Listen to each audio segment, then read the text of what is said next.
Buenas tardes a todos, espero se encuentren bien y ya listos para iniciar con la mentoría del día de hoy.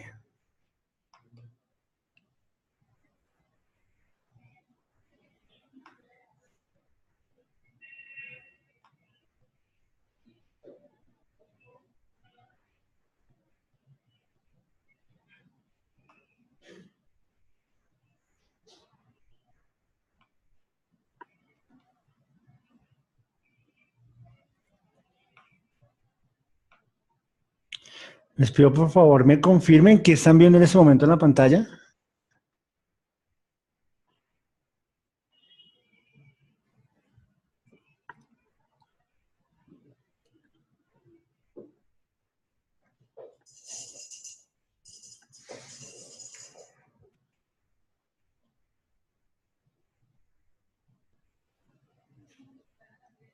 Ok, listo, entonces ya estamos viendo la presentación. Bien, vamos a trabajar.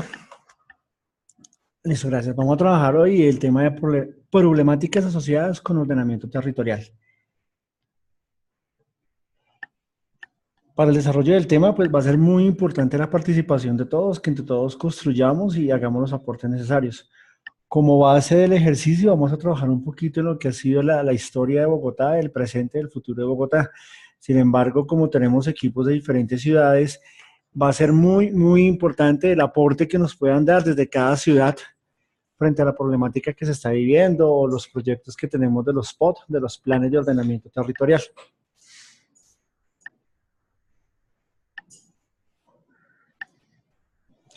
Vamos a hacer una pequeña introducción. Bueno, mira la definición, principales problemas, referentes y oportunidades, referencias, y vamos a hacer una pequeña sesión de preguntas.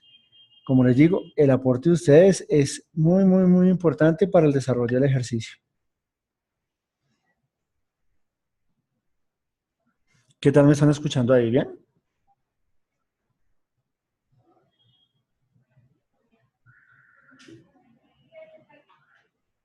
Listo.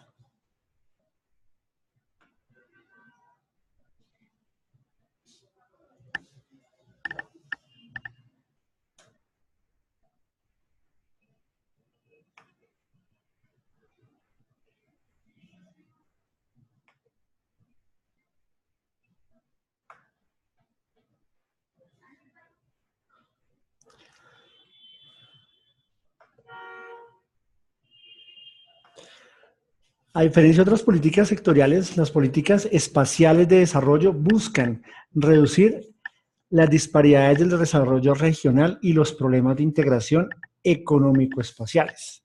El ordenamiento territorial es una de las políticas, la cual se basa en estrategias de uso y ocupación del territorio. Es decir, en la disposición ordenada de los hábitats, las actividades y la infraestructura del territorio. En ese sentido, el ordenamiento necesariamente debe integrar las políticas sociales en los distintos niveles territoriales. No obstante, como se considera arriba, las políticas sectoriales son, en algunos casos, contradictorias entre sí y con el desarrollo territorial equilibrado, lo que plantea la política ordenadora de grandes retos. Es un poco de lo que son las políticas y cómo son las políticas de ordenamiento territorial. En los últimos 10, 15 años el país ha venido trabajando muy fuerte en todo lo que hemos escuchado hablar de los POT, el Plan de Ordenamiento Territorial, en donde lo que nos están dando son unos parámetros y unos lineamientos de cómo deben crecer las ciudades, en qué forma deben crecer, hacia dónde deben crecer. En el caso de Bogotá, Bogotá está teniendo una expansión muy fuerte hacia el norte de la ciudad. Se están viendo nuevas construcciones, nuevos edificios. Las fábricas han tenido una orden y es que se deben retirar de Bogotá. Para eso, pues también se ha dado una serie de alivios a nivel tributario para que se puedan ir. Muchas de las fábricas que estaban ubicadas dentro de Bogotá hoy en día están en diferentes zonas industriales y sectores industriales que se han acondicionado para tal fin. La salida de Bogotá vía Calle 80 hacia vía Medellín, hoy en día es uno de los fuentes de desarrollo industrial más grandes que tiene el país. Todas las fábricas que se encontraban ubicadas dentro de sectores residenciales se han trasladado para este sitio. Zonas como son Mosquera, como son Funza, también han trasladado mucho las fábricas. Sin embargo, estas fábricas han entrado en dis- eh, han entrado en choque con los planes territoriales de los municipios. En el caso de Madrid, uno encuentra unas zonas residenciales muy bonitas, tú cruzas la calle, comienzas a encontrar zona franca, comienzas a encontrar fábricas, tránsito de camiones. Entonces van en discordancia por esa falta de articulación entre los planes de ordenamiento territorial, tanto municipales como distritales como nacionales. No sé si en alguna otra ciudad tenemos ese ejemplo.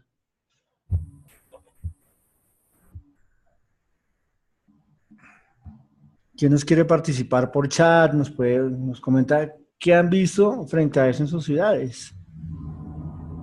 Barranquilla es otra ciudad que ha tenido un crecimiento muy fuerte a nivel industrial, le han movido las fábricas y hemos visto cómo la ciudad ha venido creciendo y ha tenido foco de desarrollo a nivel nacional.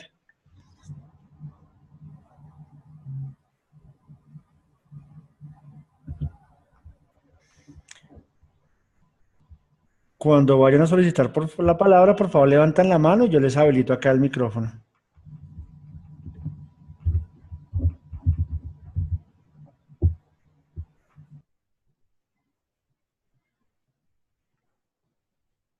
Listo, bueno, hasta ahora no tenemos aporte de ninguno de los equipos. Entonces, el plan de ordenamiento territorial lo que está buscando es que las ciudades crezcan de forma organizada.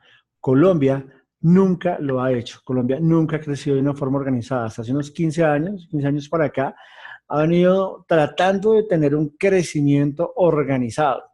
Sin embargo, seguimos viendo que el tema no se da. Hace poco tenemos el caso de Cartagena, que es un patrimonio histórico de la UNESCO, y sin embargo nos construyeron un edificio de 20 pisos al frente del Castillo Marroquín. En este momento Cartagena está en peligro de perder ese reconocimiento de la UNESCO por ese edificio. ¿Eso qué significa? No tenemos un crecimiento controlado ni planificado. ¿Por qué sucede esto? Pues, hombre, hay muchísimos factores, como ustedes bien saben.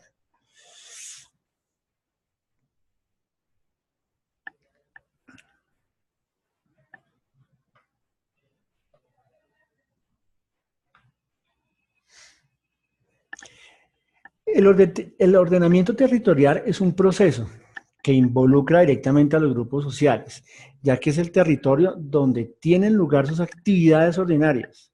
Por tanto, ha estado presente en el devenir histórico de las sociedades.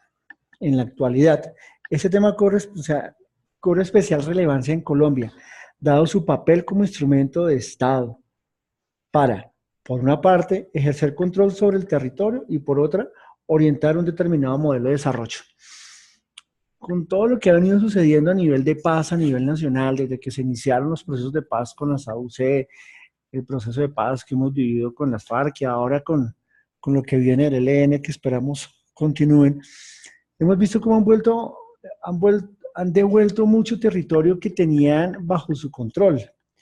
El Estado, como gran administrador de todos los territorios nacionales, debe comenzar a hacer presencia y a darle un oriente a ese territorio, orientarlo hacia alguna de las ramas que hay a nivel industrial, productivo, residencial, agricultura. Y es lo que ha venido haciendo en los últimos años, es volver a tomar el control y asignarle a esos terrenos una tarea, una labor, dependiendo del enfoque que se le pueda dar según el estado del terreno. No en todo sitio podemos construir, no en todo sitio podemos sembrar.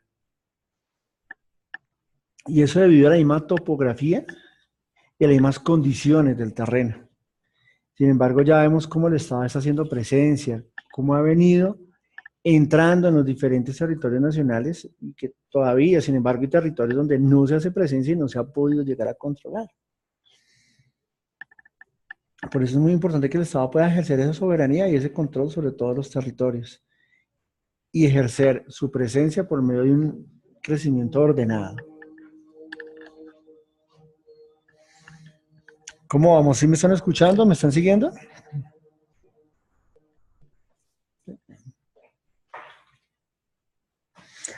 Listo, acá. Aportes que tengamos, que nos quieran comentar, que nos quieren dar un aporte sobre esa parte de introducción. Me levantan la mano y yo le habilito acá el micrófono.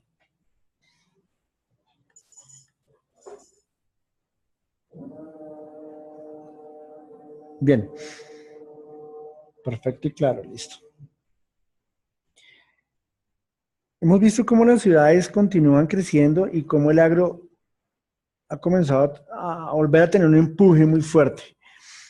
Ciudades como Tunja, como Bucaramanga, Barranquilla, Cartagena, Bogotá, Cali, han seguido creciendo tanto a nivel industrial como a nivel de vivienda. Perdón, por acá nos dicen, los POT están incorporados en la mayoría de los MPs de Colombia. Fob, no sé si nos quieras ampliar un poquito, te doy el micrófono.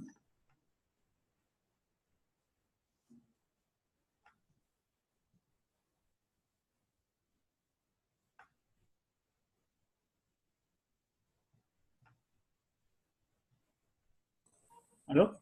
Buenas Aló. tardes.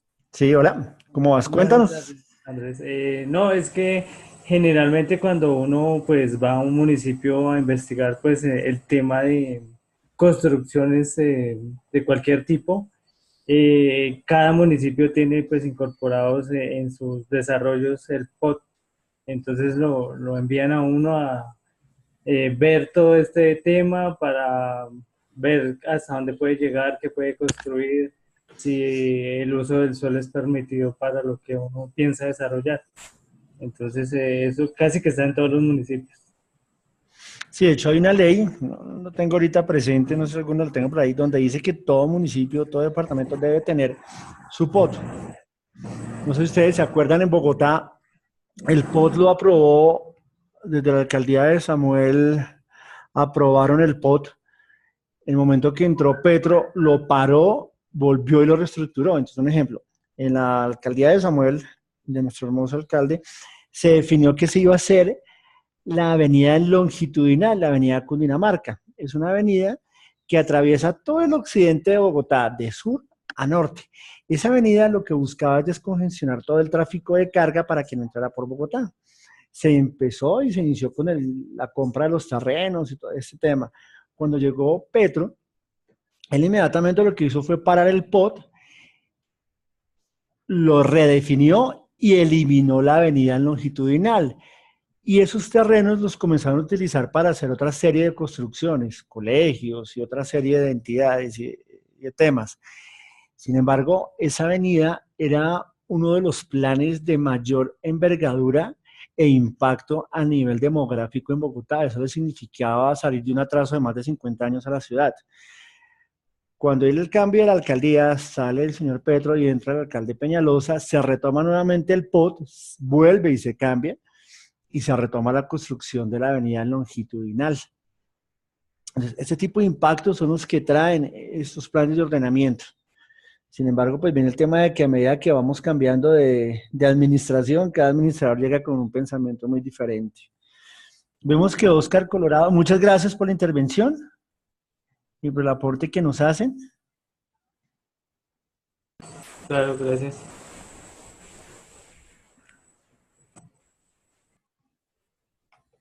Vemos que Oscar nos dice, el fenómeno de migración de lo rural a lo urbano es uno de los factores principales que explica la falta de planeación en materia de ordenamiento territorial. Sí, este tema es un tema bastante complicado, fuerte de manejar. Vemos cómo por los diferentes factores que vive la sociedad colombiana ha habido una migración. Entonces hablamos que viene todo el tema y el fenómeno del desplazamiento por temas de violencia, cómo las familias que están viviendo en la parte rural ven la necesidad de dejar sus casas por el movimiento, por los diferentes movimientos subversivos y por toda esta guerra que se ha vivido en el país y comienzan a desplazarse a las ciudades. Al llegar a las ciudades se encuentran con el fenómeno de que, hombre, no tienen con qué pagar un arriendo ni cómo comprar una casa. Y comienza toda la construcción de viviendas subnormales, que es lo que nosotros vemos hoy en día en las diferentes laderas y en las diferentes montañas que rodean la ciudad. En el caso de Bogotá, tenemos todo el sur de Bogotá y el norte, parte del nororiente, donde en las montañas se han construido casas con palos, con tejas, con lo que tengan a mano. Y uno ve montaña tras montaña y pasas montañas y encuentra que esas construcciones suben y bajan. En el caso de Cali también lo vemos. En el caso de Medellín tenemos las comunas. Toda esa gente son personas desplazadas que han dejado su vivir, han dejado su hogar para llegar y buscar oportunidades en la ciudad. También la situación económica ha llevado a que eso suceda. Ya lo que sembramos, lo que producimos no está dando y necesitamos sobrevivir. Entonces, ¿qué hacemos? El sueño de irse a la ciudad. Uno dice, es que el sueño americano, no crean, acá en Colombia también se vive el sueño americano. Nuestros agrícolas viven ese sueño, nuestro campesino tiene el sueño de llegar a la ciudad por buscar mejores oportunidades y lo que se encuentra es con una ciudad que no le abre la puerta y comienzan a buscar cómo vivir y se crean los grandes asentamientos, comienzan a llegar a sitios donde no hay agua, no hay alcantarillado, no hay luz, no hay ningún tipo de servicio, pero pues arman lo que conocemos como su ranchito, arman su ranchito. Hace 1 o 2 años, en un desalojo que se presentó en alguna de las ciudades, no me acuerdo bien cuál fue, si fue en Cali o en Medellín, en el momento, no mentiras, fue en Bogotá, en el noroccidente de Bogotá, en Suba, fueron a hacer un desalojo de todas esas personas porque han tomado un terreno privado, más o menos unas 30, 40 casas que han construido ranchos. Y en el momento que se presentó el enfrentamiento con el ESMAD de la policía, se incendiaron los ranchos y fue una tragedia bastante grande. Fueron 40 ranchos donde las personas perdieron todo, gracias a Dios no hubo pérdidas humanas, sin embargo esas personas perdieron absolutamente todo. Y son construcciones que se hacen en zonas donde no hay ningún tipo de crecimiento ni ampliación de los servicios mínimos públicos. Uno dice, oiga, venga, yo puedo vivir sin luz, sí, a punta de vela, uno mira cómo hace, pero sin agua es bastante complicado. Vemos que por aquí me mandaron un video, muchas gracias a Efraín, ya ahorita lo proyectamos, donde hablamos un poquito del tema. Entonces, cuando hacemos el plan de ordenamiento territorial, normalmente se involucra toda la sociedad para poder de verdad tener un plan que sea compartido y que sea aprobado en general y que brinde beneficios a la comunidad, que le brinde beneficio a la sociedad en general y que tenga en cuenta los diferentes aspectos y los diferentes tipos de terrenos que tenemos. Pues, como hablábamos, decíamos, tenemos terrenos especialmente dirigidos a la parte agrícola, a la parte industrial, a la parte residencial, a la parte comercial. Vemos también cómo ahora hacia el norte de Bogotá está el boom de los outlets. Pues ahora estamos construyendo outlets hacia municipios cercanos de Bogotá como son Tocancipá, Sopó. Entonces ya tenemos el primer outlet premium de Colombia. Entonces, el boom, estamos construyendo. Ahora, hay que mirar qué impacto va a tener un tipo de esas construcciones dentro del plan de ordenamiento territorial de zonas como Sopó, como Cajicá, Tocancipá, cómo los va a afectar, en qué impacto va a tener. Por ejemplo, la vida de las personas que vivían en Chía, que vivían en Cajicá, que son pueblos muy cercanos a Bogotá, ha cambiado mucho porque la gente de Bogotá ha migrado, han construido residencias, apartamentos, conjuntos residenciales para estratos 5, 6, y se ha visto que ha crecido la carestía en esa ciudad, en estos municipios. Entonces ya lo que era barato vivir en Chía o vivir en Cajicá, hoy en día es muy costoso. El nivel de vida ha crecido y el impacto no ha sido un impacto positivo. Entonces ya la gente de Chía y Cajicá dice, bueno, ¿y para dónde nos vamos nosotros si ya llegó Bogotá y se nos comió Bogotá? Entonces ya lo que antes pagábamos de luz, 20.000 pesos mensuales, debido a que se ha aumentado el consumo de luz y el nivel de vida ha subido, entonces ahora pago 50, 60.000 pesos de luz. Entonces no había un impacto positivo en este crecimiento y no ha sido un crecimiento ordenado. Vemos ya centros comerciales muy lujosos en el norte de Bogotá, donde para una persona que vive en Chía, que toda su vida ha sido de ese sector y que ha sido del sector agrícola, pues es imposible poder llegar y tener asequibilidad a los diferentes productos y servicios que ofrecen en esos centros comerciales. Entonces vemos cómo ese desorden de crecer nos lleva a esto. Y por más que tengamos los planes de ordenamiento territorial y que son por ley, pues hombre, por alguna otra por algún X o Y motivo, no se cumplen.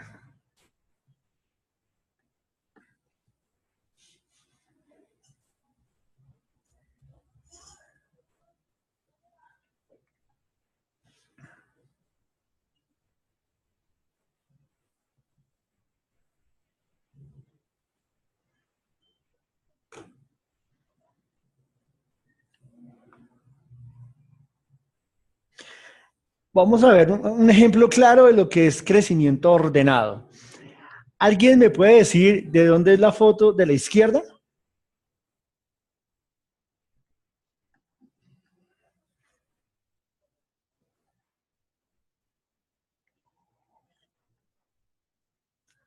Le voy a dar un premio cuando nos veamos. No le digo que es una sorpresa al que me diga de dónde es la foto de la izquierda.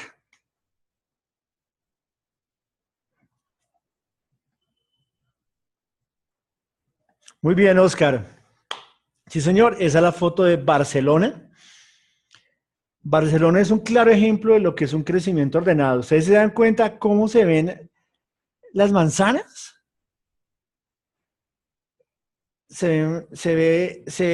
Perfectamente, se ven las calles, se ven las construcciones.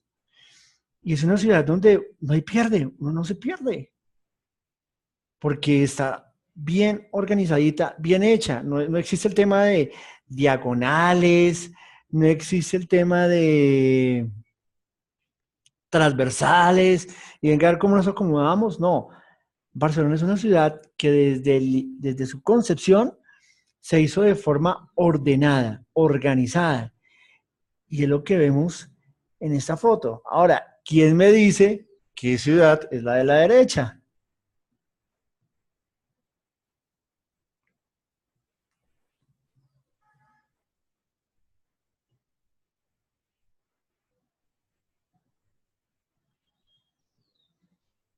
Muy bien, Oscar, efectivamente, es Bogotá. Ese es el claro ejemplo de lo que es un crecimiento ordenado y un crecimiento desordenado. Ustedes podrán ver en Bogotá, aquí no tiene ningún tipo de sentido ni de orden, donde hay casas, hay apartamentos, donde hay apartamentos, hay fábricas, entonces uno se levanta por la mañana, abre la ventana y lo primero que se encuentra es con una chimenea, abre uno la ventana y es muy difícil encontrarse con una zona verde. Increíble, pero es verdad, dentro de Bogotá hay zonas donde siembran, hay siembra, y el riego se hace con agua de la que circula por Bogotá. Entonces, pues imagínense el tipo de productos. Eh, Uno encuentra, curiosamente, sitios en Bogotá donde tienen ganado, hay vacas, y esa leche la comercializan, y pues, no es que sea muy sana el agua que le dan, ¿no? Otro claro ejemplo de una ciudad planeada y organizada es Brasilia. Sí, Brasil es la ciudad más desarrollada a nivel de Sudamérica. Me comentan que otro caso de planeación es Maringa, sur de Brasil. Antes de ser ocupada, fue diseñada y construida planificadamente, sí, señor. Es otra de las grandes ciudades que tiene. Brasil es un ejemplo muy claro y es un contraste muy grande porque Brasil, así como tiene a Brasilia siendo un ejemplo de planificación, tiene otros ejemplos como son Río o Sao Paulo, ciudades donde ya prácticamente no se puede mover uno. ¿Para qué nos sirve la planificación de una ciudad, un terreno, un territorio? Para tener un crecimiento adecuado, acorde a las necesidades, para tener una buena infraestructura, para tener vías. Es muy raro encontrar que uno digan, oiga, es que me encontré con un trancón en Barcelona. Es muy difícil que le digan a uno eso. Mientras que le digan a uno, oiga, me encontré con un trancón en Sao Paulo o me encontré con un trancón en Bogotá. Es lo normal.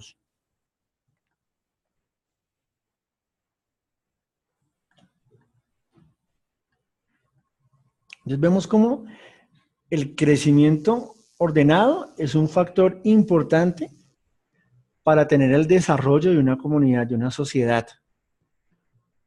Como el crecimiento ordenado nos permite tener un mejor nivel de vida. Cero contaminación, cero polución. El mismo hecho de poderse trasladar a su sitio de trabajo. En Bogotá, para poderse trasladar de la casa a la oficina, a menos de que ibas a 2 cuadras o a 3 cuadras de tu casa, de la oficina, tienes que tener tiempos de transporte entre 1 y 2 horas de desplazamiento. En un día normal. Hagan ustedes el ejercicio. Un lunes en la mañana, trasládense desde el aeropuerto de Bogotá hasta Toberín, que queda en el norte saliendo de Bogotá. Es más o menos hora y media en Transmilenio. Uno hace el ejercicio un domingo a las 6 de la tarde donde no hay nadie y el tiempo de transporte es de 20 minutos. El tiempo de trasladarse es de 20 minutos. Todo eso se da por la cantidad de gente que tiene en la ciudad y por la forma en que está diseñada la ciudad. ¿Cómo hacen las ciudades planeadas como Barcelona para lidiar con crecimientos inesperados, sea de población o económico?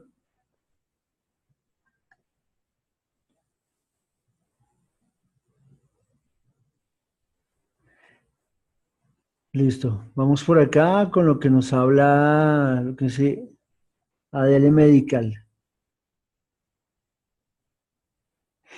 Es una buena pregunta y Barcelona lo está viviendo ahorita. Ellos están teniendo un problema bastante fuerte porque por más que tienen un crecimiento controlado y han venido llevándolo, hay temas como el turismo que los ha tenido a llevar una sobrepoblación. Entonces, Barcelona es la ciudad más turística de España y España en este momento es el país con mayor turismo a nivel mundial, según las estadísticas entregadas el año pasado. Superó a Estados Unidos. ¿Y qué está pasando en Barcelona? Que el turismo ha invadido totalmente la ciudad. Normalmente uno en las ciudades encuentra un centro turístico, una zona turística. Por ejemplo, Bogotá. Bogotá lo único turístico que tiene es la Candelaria. En Madrid pasa lo mismo. En Madrid hay una zona turística que es la zona antigua de Madrid, ubicada en el centro de la ciudad. Y cada ciudad tiene su centro turístico. Barcelona no. Barcelona es una ciudad turística. En muchos puntos de la ciudad tienen puntos donde congregan turismo. Y el punto ha llegado a tal extremo que los apartamentos donde normalmente viven las personas se han convertido en pequeños hoteles, que es lo que han hecho la aplicación de Airbnb. Uno fácilmente puede alquilar una habitación en un apartamento normal y eso se ha propagado muchísimo, muchísimo en Barcelona. Entonces hay turismo por todo lado y viene lo que les comentaba del tema de la carestía. Entonces una Coca-Cola, es el ejemplo más claro, una Coca-Cola en un centro comercial de Barcelona te puede costar entre 65 centavos de euros y 1 euro. En una tienda, una Coca-Cola te vale 2 euros. Entonces, la persona que vivía en el barrio normalito y se tomaba una Coca-Cola por 65 centavos de euro, ya no lo puede hacer, porque ya la tienda de la esquina, como hay mucho turismo, cobra 2 euros. Entonces, hasta el año pasado, el Parlamento de Barcelona había comenzado a tramitar una serie de leyes para comenzar a frenar el crecimiento turístico y crear una cuota de turistas al año. Si se sobrepasa esa cuota, ya no reciben más turistas. Entonces, una forma de controlar ese tema es con leyes, con normas que me frenan un poco el crecimiento, en este caso el turismo. Con todo el revuelo que hubo por el tema de la independencia, pues esto quedó en un segundo plano. Hubo cambio de gobierno a principios de este año, finalizando 2016, 17, iniciando 2018. Creería que a mediados de año vuelven y toman esa iniciativa y lo que van a buscar es frenar el turismo, frenarlo, porque el turismo se apoderó de Barcelona y se volvió una ciudad costosa para los mismos habitantes, para la misma gente de Barcelona. Vamos acá, igual que Venecia, con el hundimiento de la ciudad por el turismo. Sí, Venecia es otra ciudad que ha sufrido un poco de esto. Vemos que Curitiba es un ejemplo de planeación y crecimiento de la ciudad, con el enfoque en el sistema de transporte que tienen ellos, sí, el bus. Hay ciudades en el mundo que los sistemas de transporte también han beneficiado muchísimo el crecimiento. Vemos el caso de París. París tiene un metro que cubre toda la ciudad, es una cosa impresionante. Son niveles bajo la tierra, básicamente pueden llegar hasta ver 4 niveles bajo tierra de metro, pero ha sido un crecimiento controlado en el tiempo. Aquí en Bogotá ha habido una gran discusión de, oiga, ¿y por qué no hacemos el metro subterráneo? Sale mucho mejor, entonces que la parte arquitectónica, no sé qué. Sí, el tema es que el suelo de Bogotá, el terreno de Bogotá, no es apto para esto. Y tendríamos que casi que desbaratar la ciudad para poder hacer el metro subterráneo. Por eso hay una opción de hacerlo aéreo. Vamos adelante, vamos a ver un poquito de ese fenómeno de Bogotá, que Bogotá es una ciudad que técnicamente está mal hecha. Esa es la respuesta y la verdad es lo que sucede con Bogotá. Como les comentaba, París tiene el metro y tiene otros sistemas complementarios que lo ayudan. Está el bus, hay buses también que van y se mueven en todos los sectores. Está el tranvía, uno encuentra fácilmente el tranvía y puede coger. Entonces son varias soluciones, varios sistemas de transporte que se unen entre sí, se articulan y permiten que haya movilidad. En Bogotá se están haciendo muchos intentos por desmotivar a los conductores de vehículo particular y que se guarde. Sin embargo, aquí en Bogotá no hay un sistema de transporte. Lo más cercano que tenemos es Transmilenio y los buses del ICE-ITP. Sin embargo, este modelo le quedó chiquito a la ciudad, le quedó muy pequeño. Entonces, si buscamos desestimular el uso del transporte público, sin embargo, no hay una solución que permita hacer esto. Entonces ya la última norma que sacó la alcaldía es que le van a volver a subir a los parqueaderos para que la gente deje de sacar su carro. Pero tampoco hay soluciones que se vean, a diferencia de otras ciudades. Vemos el caso de Río de Janeiro. En Río de Janeiro tienen metro, tienen bus. Ahora están utilizando un nuevo modelo que son los helicópteros. Tanto en Río como en Sao Paulo han empezado a moverse. Tienen taxis helicópteros, porque ya pues es bastante complicado moverse. Curitiba, como le decían acá, es una ciudad que tiene un modelo muy, muy, muy chévere de bus rápido. Un ejemplo a seguir. Hace 10 años, hace 15 años, cuando arrancó el Transmilenio en Bogotá, fue un boom y fue una herramienta que funcionó, sirvió muchísimo y yo creo que para muchos de los que vivimos acá en la ciudad pensamos que había llegado la solución. Sin embargo, fue un sistema que por más que había un plan de crecimiento, este plan nunca se desarrolló por las siguientes alcaldías. Entonces, la alcaldía que llegó en su momento y que creó el Transmilenio lo hizo y funcionó y ayudó y alivió a la ciudad. Sin embargo, las siguientes alcaldías, la ciudad siguió creciendo y siguió creciendo sin ningún tipo de orden, siguió llegando y llegando gente y en ningún momento paramos ese crecimiento y el sistema se quedó quieto, no creció. En el momento que comenzó a crecer, llegaban otros factores que frenaron ese crecimiento. Entonces, por ejemplo, la troncal de la avenida 26, la que comunica el aeropuerto del Dorado con el resto de la ciudad, fue una troncal que debieron haber construido en un año y se gastaron 3 años y costó 20 veces el valor inicial. Y ahí están involucrados los NULE y por eso tenemos a los NULE en la cárcel, tenemos un alcalde de Bogotá en la cárcel, porque no hubo un ordenamiento. Entonces hay muchos factores que impactan y afectan este tema.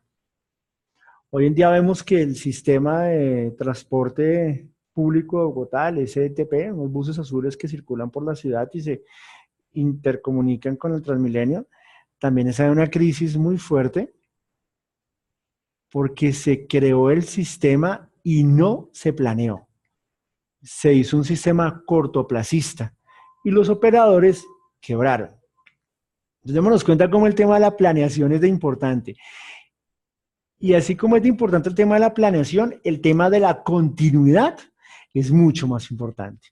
Porque yo puedo construir como gobernador un plan de crecimiento y ordenamiento territorial proyectado a 30 años. Pero como lo decían por acá, ese plan de ordenamiento llega a la siguiente alcaldía y lo cambia. Entonces, no hay una continuidad, no la hay. Algo, uno de los ejemplos en Sudamérica también para revisar en ese tema de planes de ordenamiento territorial y continuidad de las normas y leyes de lo que ha pasado en Chile. En Chile, desde la época de Pinochet, se le dio una especial relevancia e importancia a lo que es el sector agrícola y se dieron una serie de leyes y de normas donde lo que se busca es estimular todo el sector agrícola y donde los diferentes gobiernos se siguió conservando eso, se siguieron cuidando esas normas y hoy en día Chile es una despensa a nivel mundial. Díganme si no han escuchado hablar del el durazno chileno, la manzana chilena, la uva chilena. Y uno va y prueba esas frutas y sí, efectivamente, son deliciosas.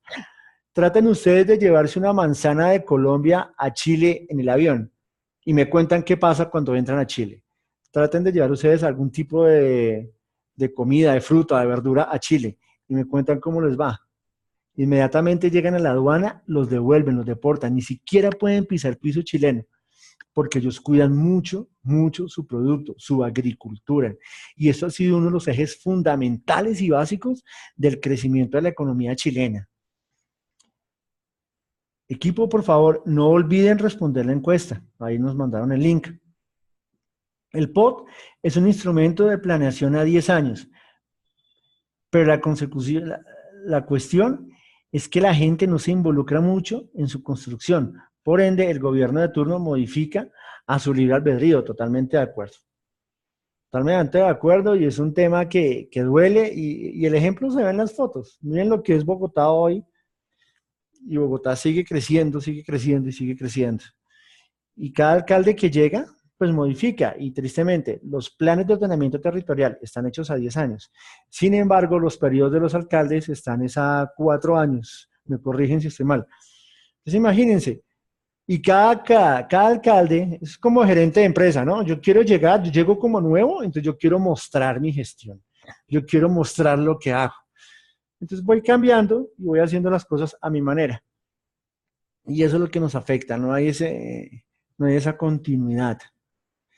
La Bogotá que conocemos tuvo una época donde fue bastante exitosa porque hubo cierta continuidad dentro de los periodos. Hubo 2 periodos de alcaldes donde las cosas se articularon muy bien, y es el tema de entre Mocus y Peñalosa. Entonces el tema nos funcionó en la primera alcaldía de Peñalosa. Ya después entraron alcaldes de otro partido político que siendo del mismo partido político y siendo de la misma ideología, no se conservaron las ideas ni se conservaron los planes. Sin meternos en política, acá no queremos eh, armar una discusión frente al tema.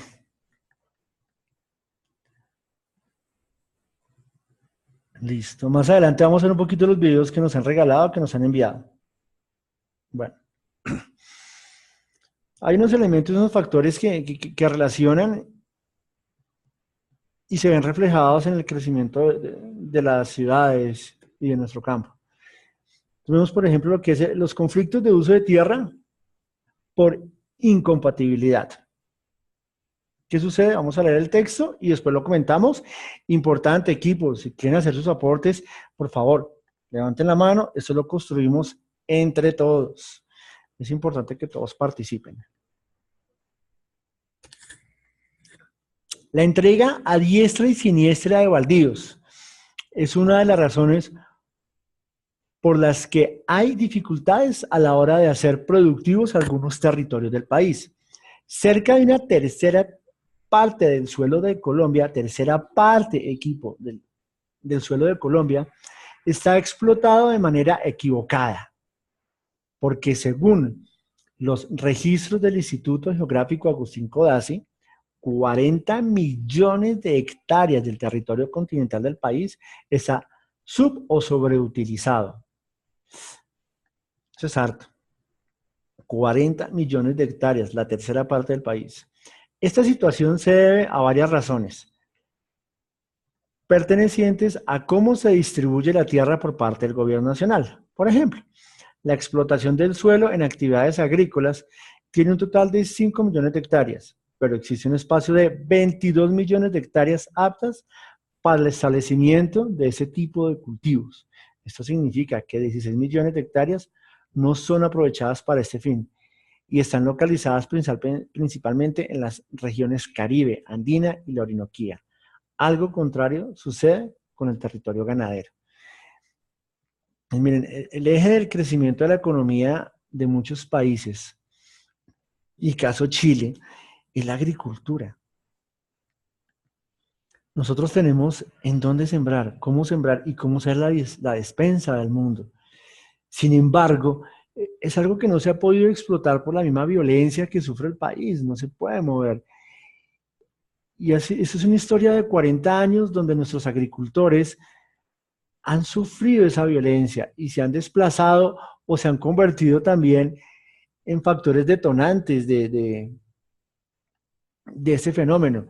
Hace poquito estábamos sentados con Efraín y con otra parte del equipo de Emprende con Datos hablando un poquito de la historia del país precisamente por ese tema y veíamos cómo nuestros agricultores han dejado el asadón, han dejado los fertilizantes para tomar un fusil y ser obligados a ser parte de un conflicto. Entonces, nuestro agricultor o se desplaza a la ciudad, se viene a las capitales a buscar mejor oportunidad y se encuentra con una selva de cemento y una ciudad que lo menosprecia, o se va y se vuelve parte de nuestros grupos armados y deja la tierra y la tierra no se trabaja. La agricultura es un eje primordial y es uno de los temas donde el gobierno ha querido volver a enfocar que el país vuelva al campo. Durante muchos años, el eje principal del crecimiento de la economía colombiana fue el petróleo. Sin embargo, pues todos sabemos la crisis que había a nivel mundial tan fuerte y cómo afectaba a los países. Y son momentos en estos donde se obliga a que los países tomen otros rumbos y tomen otras alternativas. Eso es como una empresa. Si yo estoy vendiendo, yo tengo un canal de televisión y yo vendo programas y yo veo que ahora el futuro y todos estamos viendo esa televisión por cable, tengo que tomar medidas y no esperar a que me quiebre para hacer ese cambio. Mucho de esto es lo que le pasa a Venezuela. El gobierno de Chávez se movió mucho con el petróleo y por eso fue tan exitoso el modelo de Chávez. En el momento que a Venezuela le falta el petróleo, inmediatamente se arma la crisis y el caos que vemos hoy en día en Venezuela. Venezuela también es un país agrícola. Sin embargo, en su afán por hacer movimientos, sus terrenos los han arrendado a terceros para que exploten esto y se vaya para otros países y no se quede en Venezuela. Y eso es lo que está sucediendo en Venezuela. Por eso en Venezuela no hay comida. Todo lo que ellos producen a nivel agrícola se va para otros países. Y son estos países los que están sembrando en Venezuela. Palabras más, palabras menos, Venezuela le arrendó sus terrenos productivos a China. Y China tiene su gente trabajando ahí, sembrando y llevándose la comida para otro lado. Entonces, como la migración ha llevado a que esos terrenos se desplacen. Veo por aquí a alguien en el chat, un segundo.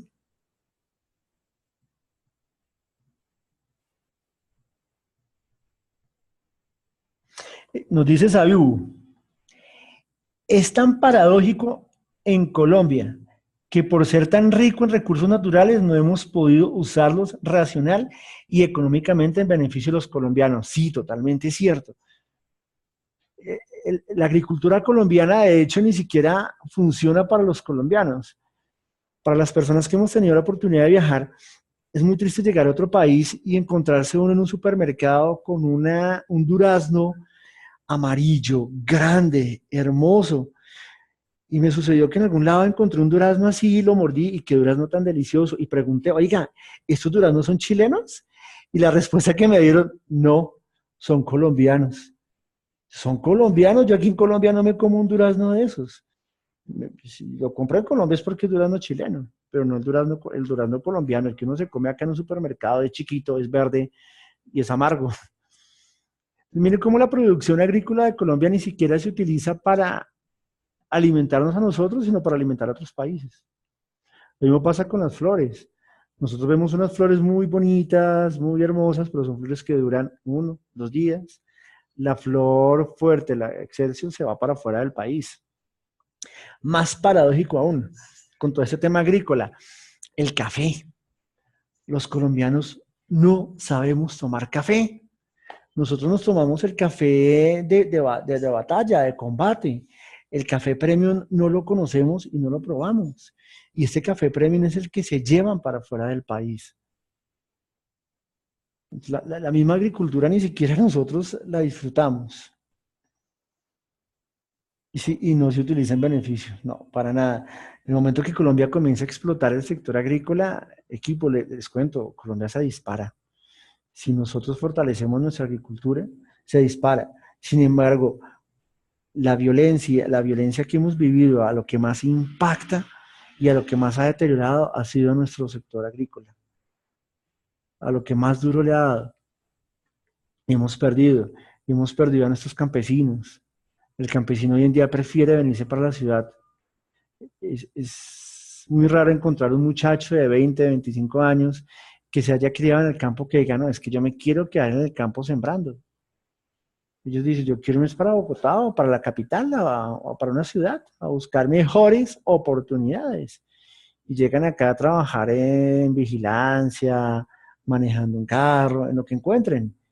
Cuando el potencial verdadero está en su finca, en su casa, en su terreno. Ahora también hablábamos con el grupo de mentores y hablábamos de todo este tema de los sembrados orgánicos. Un tomate normal, una libra de tomate normal nos puede estar costando 800, 900 pesos. Por un tomate trabajado en cultivos orgánicos pueden estar cobrando 4.000 pesos. Entonces, des en cuenta dónde está el negocio, dónde está la necesidad y dónde está el aporte que ustedes pueden hacer como emprendedores en el desarrollo de ese tipo de aplicaciones. Por acá vemos, tenemos una oportunidad de hacer cambios profundos en Colombia en las próximas elecciones. Hombre, Dios quiera que así sea. El punto uno de los acuerdos de La Habana es la reforma rural que le debemos al agro colombiano.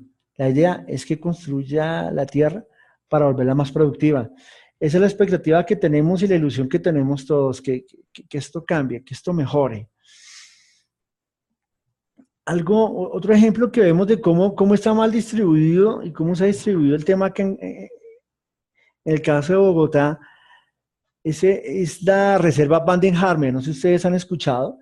La reserva Bandenhammer es un sitio ecológico que queda al norte de la ciudad donde nacen afluentes de agua.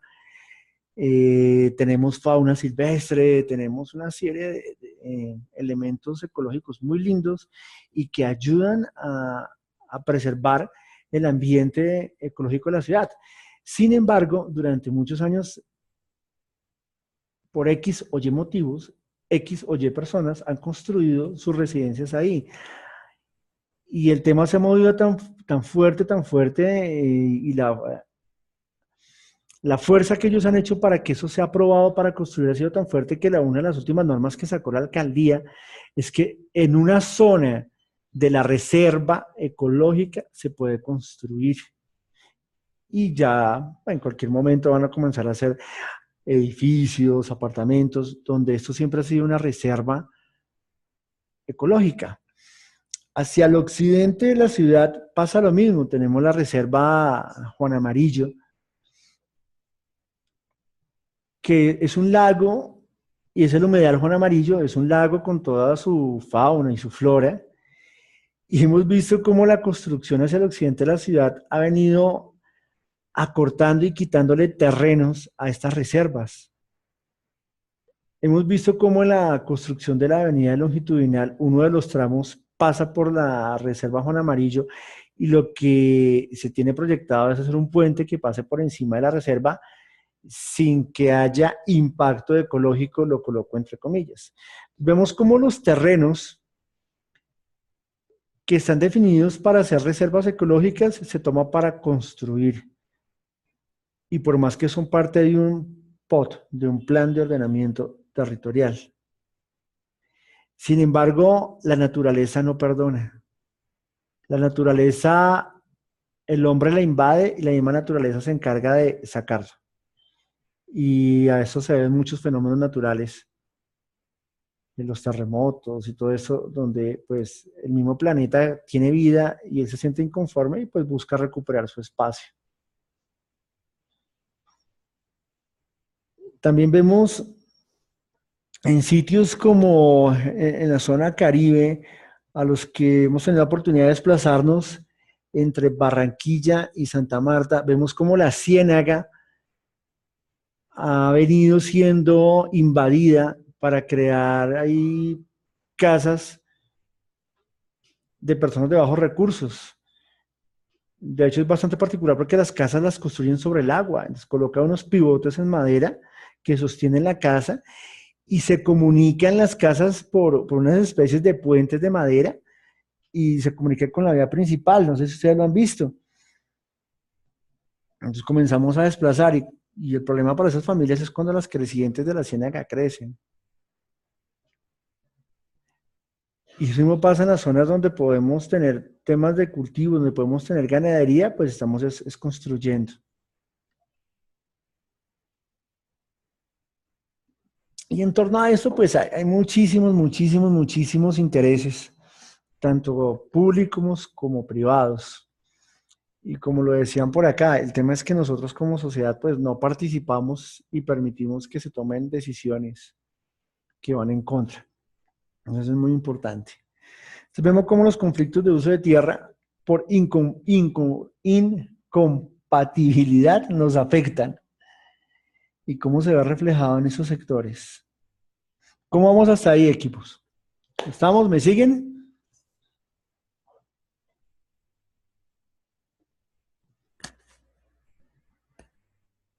Bien, por aquí asistencia mecánica nos dice, ok.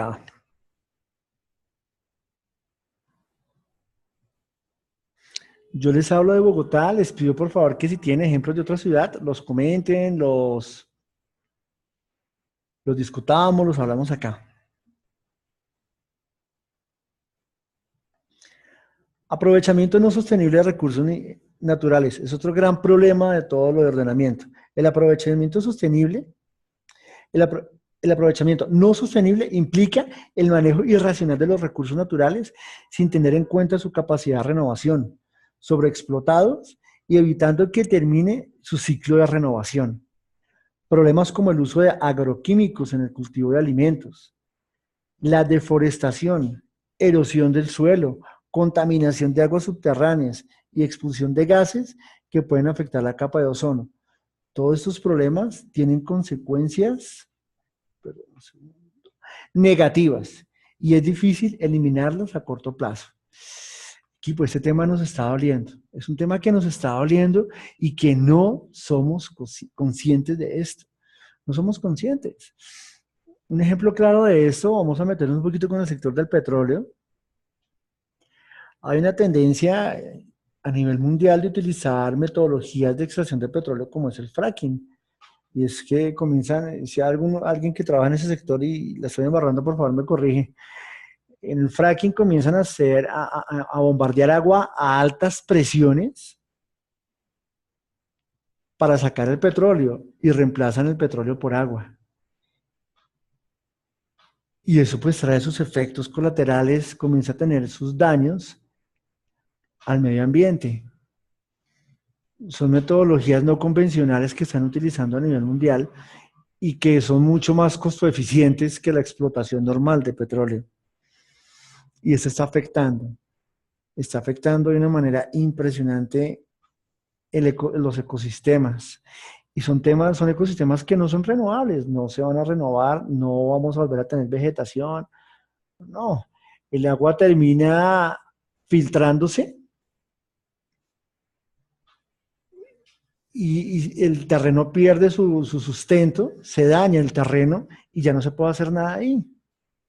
Y al final termina el agua perdiéndose y secándose el terreno. Y veíamos, no sé si ustedes han visto las imágenes de hace unos meses de lo que estaba pasando con los llanos orientales, que no hay agua. No hay agua, los animales se mueren de sed, no estaba lloviendo. La verdad no sé ahorita cómo está un poquito el tema, pero fue un tema bastante complicado por utilizar tecnologías como el fracking. No nos vayamos tan lejos, no sé si ustedes se han enterado de lo que está pasando con Ciudad del Cabo en Sudáfrica. No llueve. Hace más de 3 años no llueve, no tienen agua. Y ellos han declarado el 24 de abril como el día cero. El 24 de abril se acaba el agua en Ciudad del Cabo. Es la primera ciudad en el planeta que se queda sin agua. Y el agua es un recurso no renovable que nosotros no conservamos y se dice que el futuro del planeta, el que tiene el agua, es el que va a tener el poder. Y estamos viendo cómo ya Ciudad del Cabo se está quedando sin agua. Ya dijeron, el 24 de abril es el día cero. El tema ha llegado a tal punto que pues el Estado como tal ha sacado normas y políticas donde solo permite que cada ciudadano tenga un consumo diario de agua de 50 litros. Solo puede gastar 50 litros de agua. Para que nos hagamos una idea de qué es eso. Una ducha de 10 minutos, en una ducha de 10 minutos se consumen 200 litros de agua en una ducha. 200 litros de agua. Pues por la mañana me ducho, se fueron 200 litros de agua. Me cepillo los dientes, ¿cuántos se van? ¿Qué? Otros 20 litros de agua, van 220. La bajada de la llave de la taza son 30 litros de agua. Una persona en promedio que, pongámosle que entre 3 veces al baño, por la mañana cuando desayuna, después de almuerzo y por la noche, son 90 litros de agua. Estamos hablando de 300 litros de agua en solo temas de higiene, no estamos hablando de alimentación ni de nada. Ahora, en Ciudad del Cabo restringieron a 50 litros de agua y ya la amenaza es tan grande que ya ellos se dieron cuenta que ya no van a llegar al 24 de abril. La hora cero es el 11 de abril, eso lo publicaron hoy precisamente. Entonces, miren cómo estamos malgastando nuestros recursos y son recursos que no son renovables. Por acá Sabibu dice, aún en la etapa de exploración, que la técnica de sismográfica destruye las corrientes de agua subterráneas. Estamos hablando aquí de la extracción de petróleo. Como cuando estamos haciendo la etapa de explotación entran esos grandes, bueno, yo los llamo tornillos gigantes, a abrir profundidades, a abrir huecos, comienzan a dañar las capas y las subcapas de terreno. ¿Cómo se daña la tierra? Entonces, retomando un poco el tema de Ciudad del Cabo, miren, ya el tema lo tenemos en la mano, ya es un tema que es tangente, eso es una realidad, esto no es una mentira, es una realidad que estamos viviendo. Por favor, si quieren, entren a Google y denle en Ciudad del Cabo y me cuentan qué encuentran.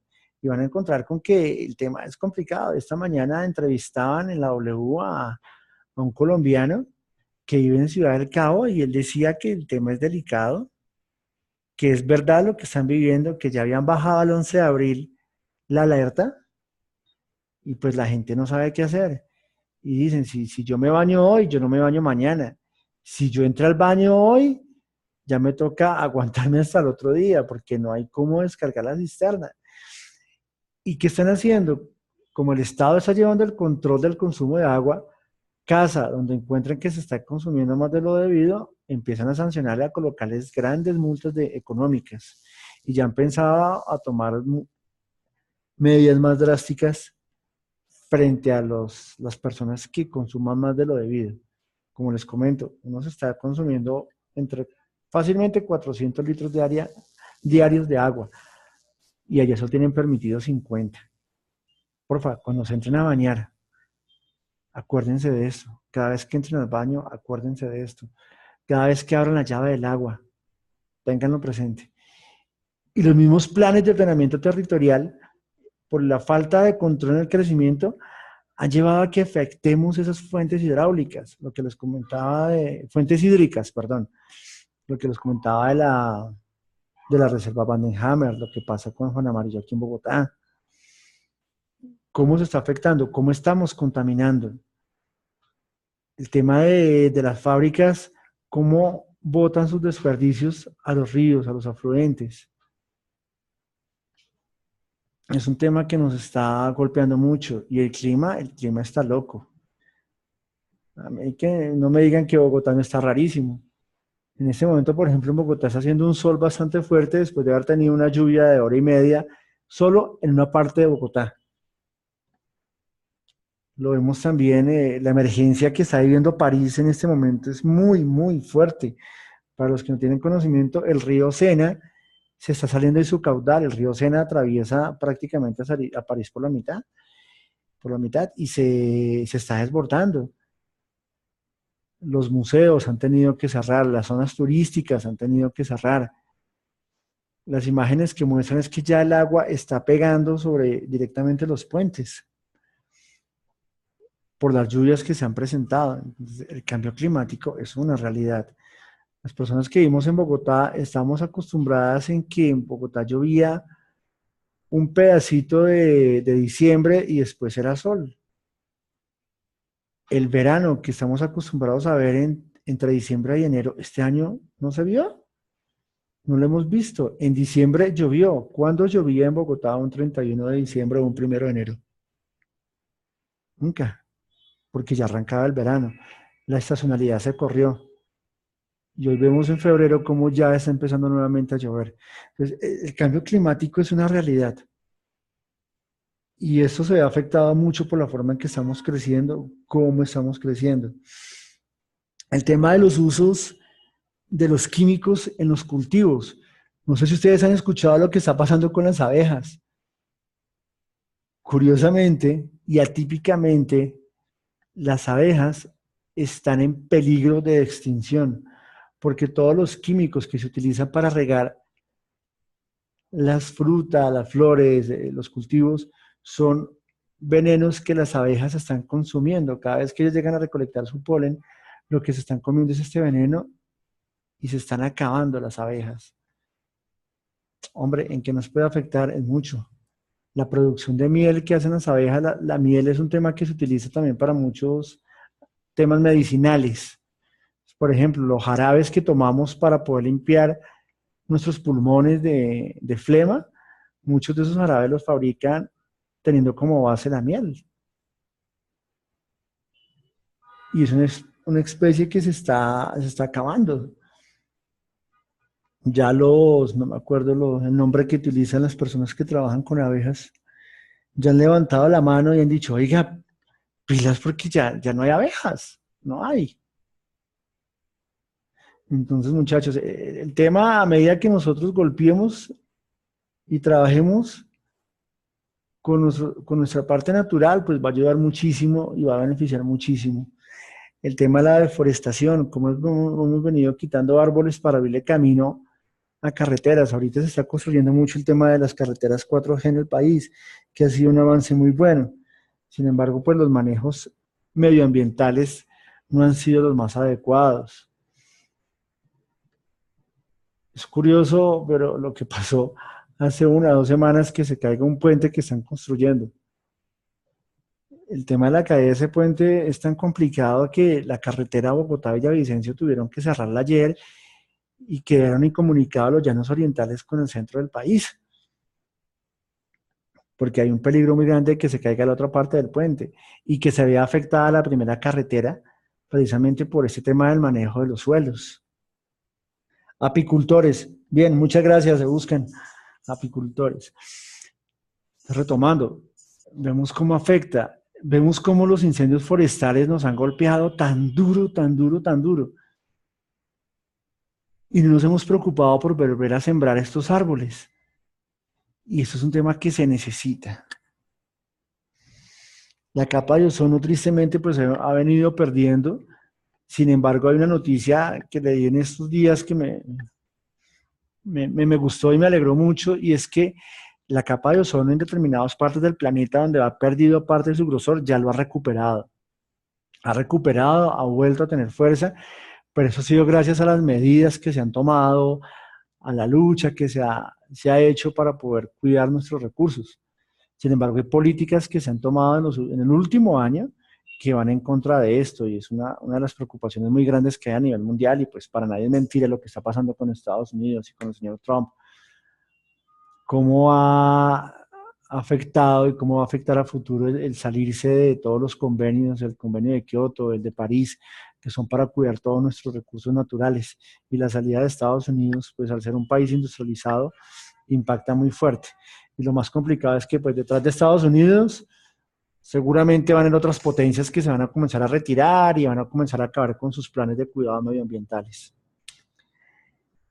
Por acá vemos que Efraín nos mandó, ¿sí es Efraín que sacó un momento líder? Sí, acá me confirman que sí, nos dice, un mundo sin polinizadores sería un mundo sin diversidad de alimentos y a largo plazo sin seguridad alimentaria. Sí, sí, lastimosamente es lo que estamos viendo y lo que estamos viviendo con todo con lo que está sucediendo, pues, con las abejas y con el tema de la deforestación y el tema de las capas de ozono.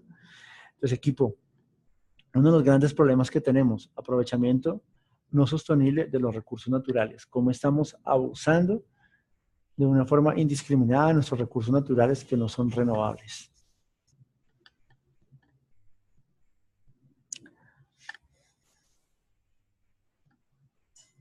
Tenemos ocupación de áreas sujetas a amenazas naturales.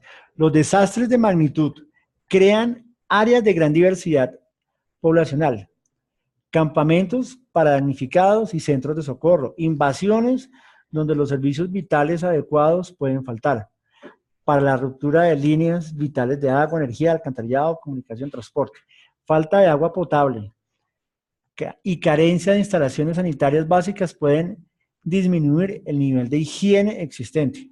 A ello debe sumarse la posible contaminación del agua. Perdónenme un segundo, es que aquí no me deja. Del agua, del suelo, el aire y los alimentos por los efectos directos o indirectos del desastre.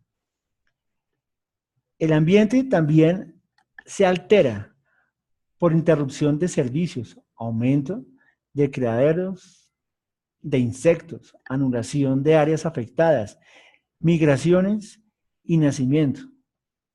Órdenes de las amenazas naturales. Primer orden, los sismos, huracanes, volcanes y lluvias. El primer orden es como los de mayor impacto. Segundo orden o de segundo impacto, deslizamientos, maremotos e inundaciones. Y tercer orden, aludes y avalanchas. Hay algo que nos ha venido sucediendo y es cómo nosotros reemplazamos, perdónenme, qué pena con ustedes, este mouse está muy sensible. Hay algo y es que, algo que ha venido sucediendo y es como donde debe haber, por ejemplo, un curso de un río y se debe mantener, hemos colocado viviendas. El ejemplo más claro y la tragedia más clara la vivimos en agosto, septiembre, no me acuerdo bien cuándo fue lo de Mocoa, donde una avalancha prácticamente arrasó con media ciudad. Sin embargo, cuando uno ve las imágenes de cómo fue la tragedia de Mocoa, se da cuenta que lo que se llevó el río fueron todas aquellas casas que se construyeron sobre la ribera del río o sobre su cauce.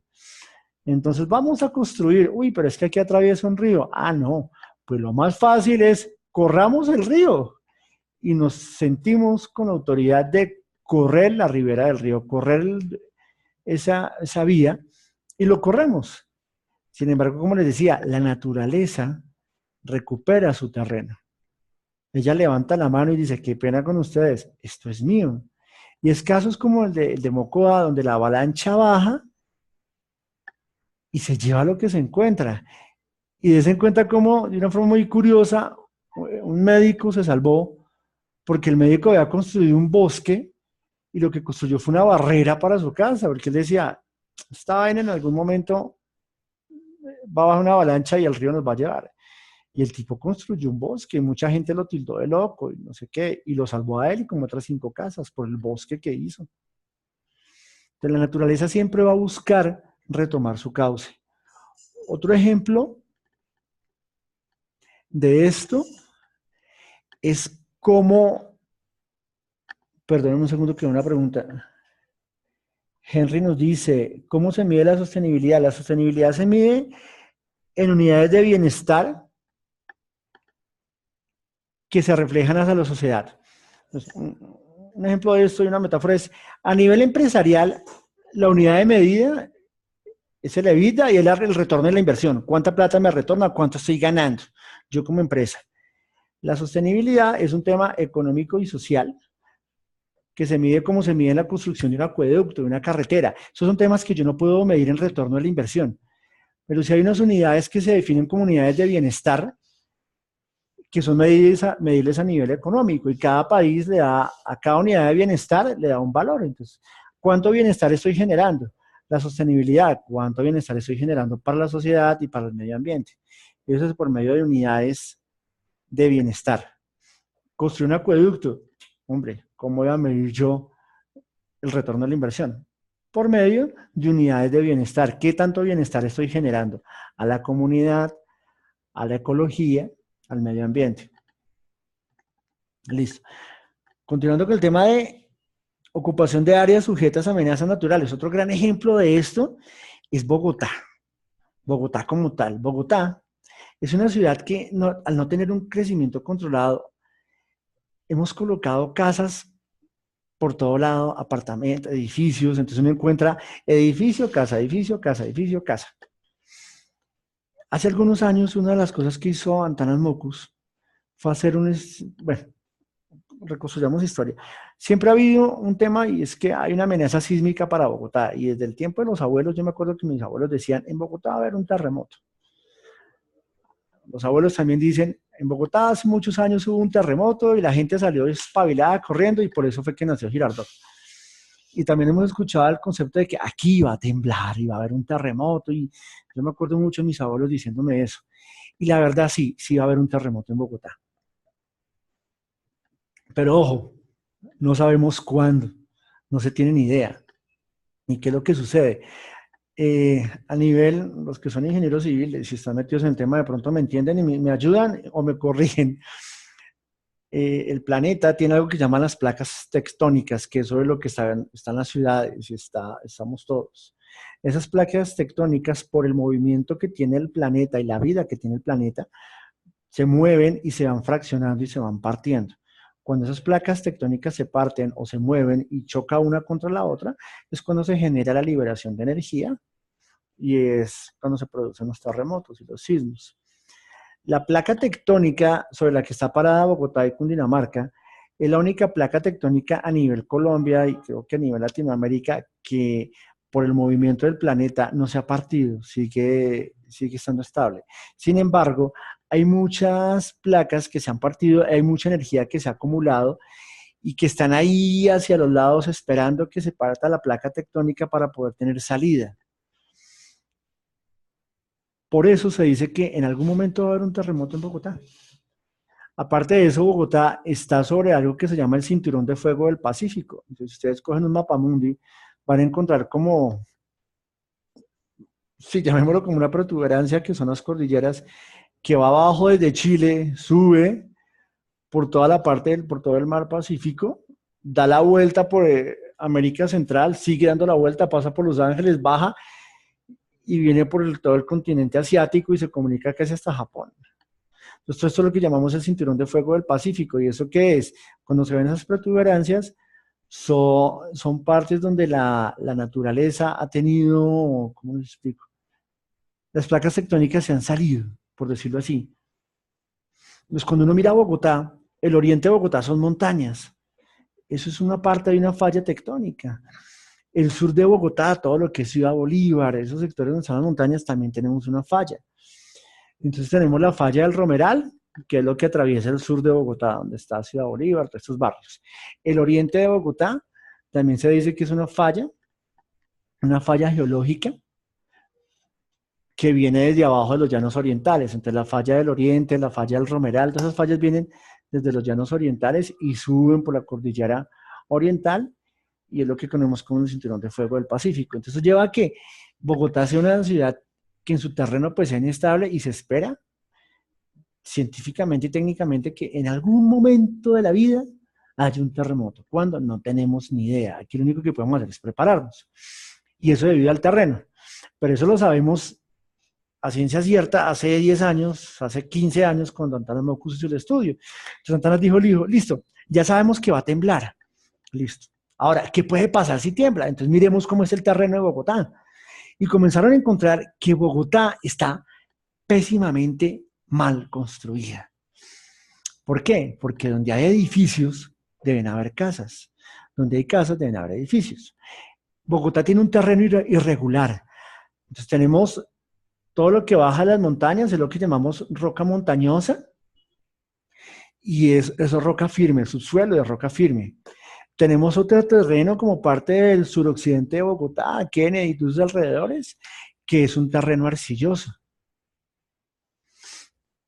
Tenemos la zona donde estamos ubicados en este momento, que es la Castellana, el lago, parte del norte de Bogotá, que es un terreno húmedo. Aquí se supone que todo eso era un lago. El barrio, el lago de Bogotá se llama así precisamente porque eso era un lago. Entonces lo que hicieron fue rellenar. Y como les decía, la naturaleza busca volver a su estado natural. Entonces se espera que Dios no lo quiera. En el momento que haya un terremoto en Bogotá, por ejemplo, en la ciudad, en la zona de Kennedy, se espera que haya un efecto de liposucción. Entonces la tierra va a bajar y el agua va a subir. En zonas pantanosas como el lago, vamos a tener el efecto de la gelatina. ¿Ustedes le han pegado a un platico con gelatina? Se han visto que comienzan a formarse unas ondas grandes. Entonces espera que haya ese fenómeno. Donde está el terreno de roca montañosa, se espera que haya un fenómeno que es amplitud y se forman ondas de punta. Que eso coge y destruye, es como si uno cogiera un taladro con percutor, taca, comienza a romper. Entonces de ahí dicen, bueno, eso es lo que pasa con los terrenos y lo que podría pasar con una onda. Ahora miremos qué hay. Entonces encontramos que donde está el terreno montañoso, donde está la roca montañosa, hay casas. Entre estas casas las va a coger la onda, como si yo cogiera con un taladro percutor y cogiera la casa desde abajo con un taladro gigante y empezara a taladrar la casa. Entonces tendría a caerse la casa. ¿Qué se puede construir en ese tipo de terreno? Edificios, porque el edificio comienza a pendular y la pendulación del edificio es muy lenta, entonces nunca va, el edificio nunca va a coger la pendulación, la forma de pendular de la onda, entonces el edificio se va a mantener. Ahora, donde está el terreno pantanoso, donde está el plato de gelatina, que la onda es mucho más grande, la amplitud de la onda es más grande, hay edificios. ¿Y qué pasa con estos edificios? La teoría dice que donde un edificio coja el mismo pendular de la onda, tendría a caerse. En el terremoto del 86 en México, muchos de los edificios que se cayeron fue por esto. Y el gran problema de México es que en el terremoto del 86 en México, el sismo se produjo miles de kilómetros adentro del mar. La onda se iba desvaneciendo, pero llegó un momento en que tocó terreno, tocó la placa continental y empezó a amplificarse la onda y pues vino el terremoto de México. Y tuvieron problemas como que los edificios comenzaron a salirse desde sus cimientos porque cogían la misma amplitud de la onda. Entonces, bueno, en ese terreno, ¿qué deben haber? Pues casas, porque la casa, aunque se va a mover, pues va a pasar por encima de la onda. Es como si estuviéramos nosotros en el mar y nos acostamos en un colchón y empieza uno a pasar por encima de las olas. Eso pasaría en ese tipo de terreno. Y así, como les comento, pues cada zona de Bogotá ha tenido su estudio. Dicen que la zona más segura de Bogotá es lo que está sobre la avenida 26 y hacia el occidente de la 26.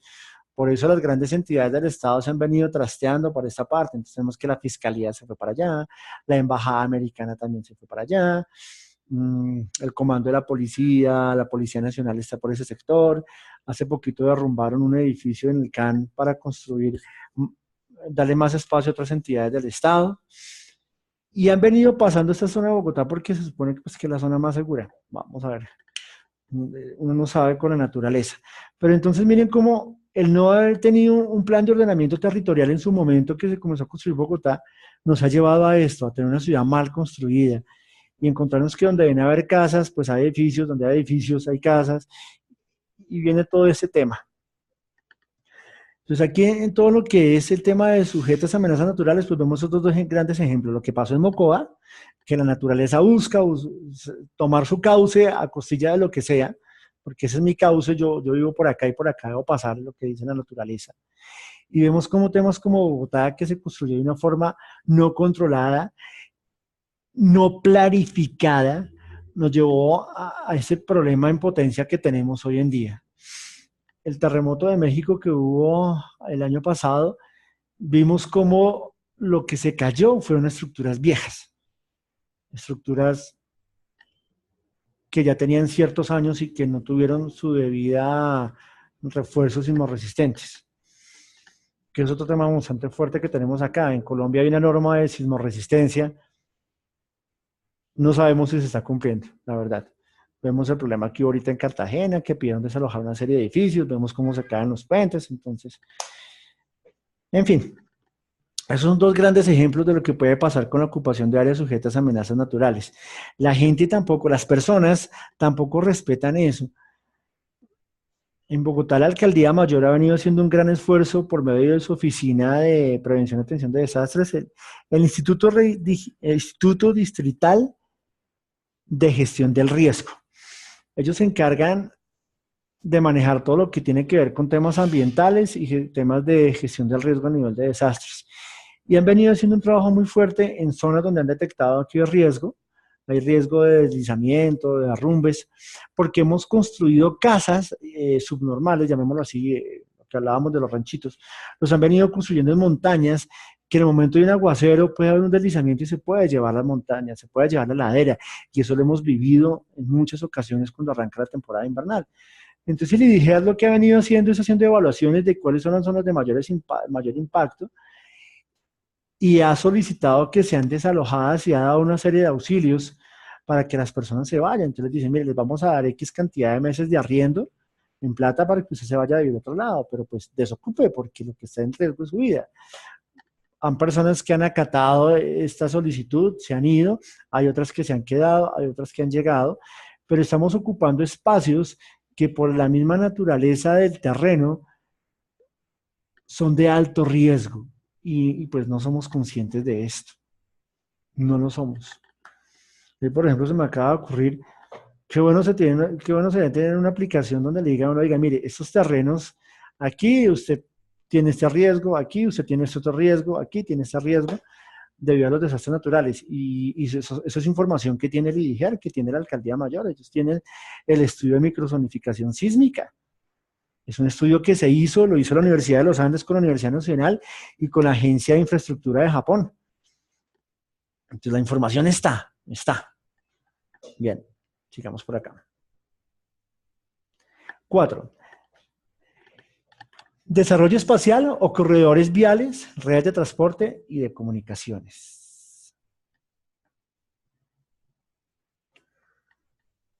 Dentro del ordenamiento territorial, la movilidad se considera como un elemento que estructura y articula las ciudades y las regiones, pero también puede ser estudiado desde las externalidades que presentan como las congestiones vehiculares, los índices de contaminación, los accidentes, el tránsito. En general, las condiciones en que se desarrolla en un sitio determinado. La naturaleza de la movilidad se revela como un desorden sistémico, donde la lentitud del tráfico, la insuficiencia e inseguridad del transporte son apenas síntomas irritantes de un mal que surge del patrón urbano. El desorden de los modos de transporte y la influencia y mal aprovechamiento de la red de variables. Entonces vemos cómo también tenemos un problema con todo este tema del desarrollo de los corredores viales. Lo que les contaba ahora un poco sobre lo que estaba pasando con el Juan Amarillo, que piensan hacer un puente por encima, porque hombre, ya no hay ni siquiera espacio donde hacer una vía, una carretera. En este momento están construyendo un corredor vial que va a comunicar casi que el oriente con el occidente de Bogotá. Se llama la avenida José Celestino Mutis. No les miento, tuvieron que tumbar casi medio barrio para poder hacer la vía. Es una avenida que va a cruzar, uno se va a poder atravesar Bogotá en 20 minutos desde el oriente hasta el occidente. Y para poder hacer la vía en un determinado sector, lo que se conoce por el lado del Jardín Botánico, los que vimos en Bogotá, tuvieron que comprar medio barrio. Lo que costó la vía fue comprar medio barrio, tumbar todas las casas para poder pasar por ahí, porque el crecimiento demográfico ya no da espacio para tener vías, no hay por dónde meter más vías en Bogotá. Entonces ya esto nos lleva a que también la misma falta de planeación, no se tuvieron en cuenta las vías, no se tuvieron en cuenta nuevas carreteras. El construir una vía, retomemos el túnel de Villavicencio, el puente que se cayó. Si ustedes ven las imágenes, es un puente que comunica dos viaductos. Pues tuvieron que romper la montaña para meter una vía, hacer el puente y comunicarse con otra montaña donde rompieron.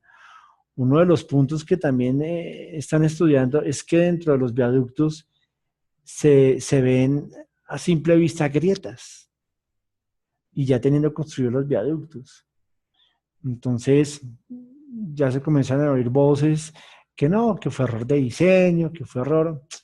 Hombre, yo no conozco de ese tema, yo sinceramente no soy ingeniero civil, no conozco mucho sobre esto, sin embargo, a mi sentir, estamos atravesando una montaña, estamos perforando una montaña, estamos pasando por el corazón de una montaña, pero la montaña se manifiesta también.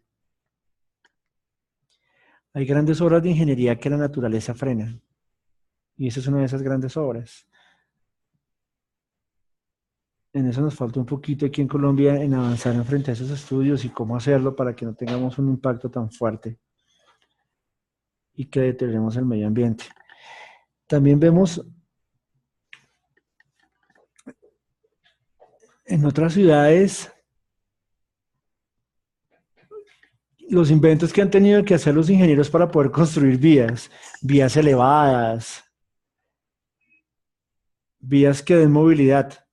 En Río de Janeiro hay una vía, son más o menos una vía de 3 pisos, son 3 puentes que tuvieron que hacer por la mitad de un barrio.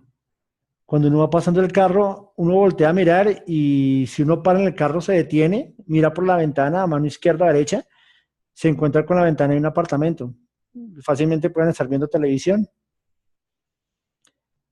por no tener precisamente ese crecimiento controlado. Entonces está por la mitad del barrio una vía principal de 3, 4 carriles, construida en 3 pisos, 3 niveles, en doble sentido. En Filadelfia, uno de los puentes que atraviesa Filadelfia por donde pasa el metro, está pegado a apartamentos. Si uno está tranquilo en su cama y cuando pasa el metro, pues le puede estar vibrando el apartamento. Creo que mucho lo hemos visto en televisión, en series, y es una realidad. La falta de crecimiento controlado, no controlado, nos lleva a que las vías tomen determinados caminos y centros que afectan la calidad de vida. Y hombre, el tema es ahí, ¿cuál es la prioridad?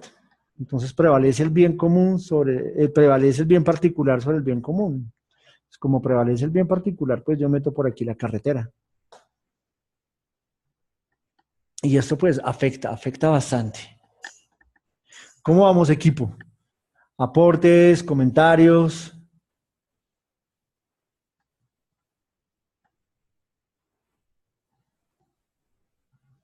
Equipo, por favor, no olviden responder las encuestas.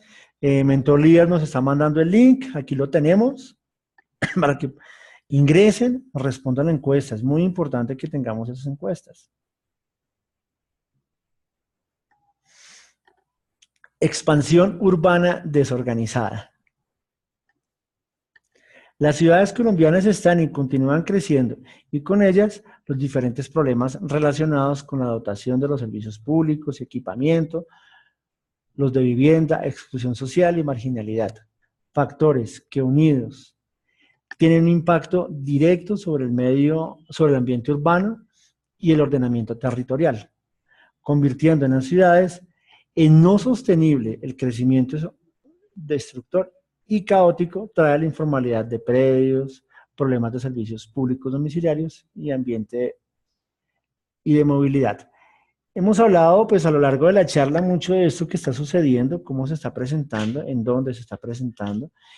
Ese crecimiento descontrolado es algo que nos lleva. Yo quisiera que ustedes cogieran los mapas de sus ciudades donde viven y me digan si alguno tiene alguna forma. Si es rectangular, si es circular, si es cuadrado. Ninguno lo tiene. Y algo que también afecta mucho esto es el tema de la demografía colombiana, cómo es nuestro terreno. Colombia no es un país plano, es un país que lo atraviesan 3 grandes cordilleras. y sobre esas cordilleras hemos construido. La única parte plana que tiene Colombia son los llanos orientales, que puede ver uno a lo lejos el mismo tema. Aquí, por ejemplo, en Bogotá está construida la sabana de Bogotá. Es una sabana que está entre montañas. Y curiosamente dentro de Bogotá hay montañas. En Medellín, dentro de Medellín hay montañas. Y hemos construido sobre las montañas. Entonces hemos desplazado donde va a haber naturaleza, donde va a haber árboles, verde, hay casas, hay apartamentos.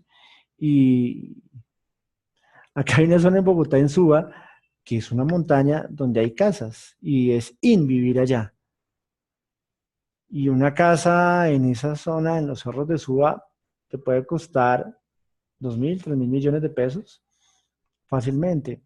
Y hemos desplazado a la naturaleza para darle cabida a estas casas. En los cerros orientales de Bogotá hay los dos extremos. Hay viviendas estrato 0, estrato 1, y hay viviendas estrato 6, estrato 7. De hecho, en días pasados la alcaldía comenzó a demoler casas estrato 7 que estaban metidas dentro de la montaña, que no tenían licencia de construcción. Entonces el mismo crecimiento desordenado pues nos lleva a esto, la falta de control. Bueno, y una palabrita que he tratado de no utilizar en toda la charla, pero pues eso nos lleva a la misma corrupción, nos ha llevado a tener ese crecimiento desordenado, porque pues es cuestión de comprar una licencia. ¿Cuánto pago y me dan la licencia?